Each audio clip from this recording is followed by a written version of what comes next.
ഇത് ഭയങ്കര ഫിത്തനകളുടെ കാലഘട്ടമാണ്. ഈ കാലത്ത് ദീനനുസരിച്ച് ജീവിക്കാൻ വലിയ പ്രയാസമാണ്. നമ്മൾ അധിക പേരുടെയും പ്രധാനപ്പെട്ട ഒരു പരാതിയാണിത്.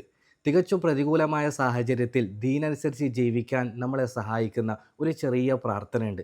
നബി സല്ലല്ലാഹു അലൈഹി വസല്ലം പ്രിയങ്കരനായ തൻ്റെ ഒരു അനുയായിക്ക് വളരെ സ്നേഹത്തോടു കൂടി പഠിപ്പിച്ചു കൊടുത്ത ചെറിയൊരു ദുആ.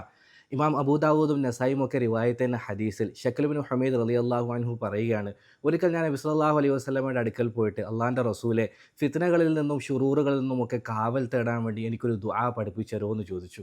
അവിടുന്ന് സ്നേഹത്തോടു കൂടി എൻ്റെ കൈക്ക് പിടിച്ചിട്ട് പറഞ്ഞു, നീ ഇപ്രകാരം പറയുക: അല്ലാഹുമ്മ ഇന്നി അഊദു ബിക മിൻ ശർരി സമഈ വമിൻ ശർരി ബസരി വമിൻ ശർരി ലിസാനി വമിൻ ശർരി ഖൽബി വമിൻ ശർരി മനി.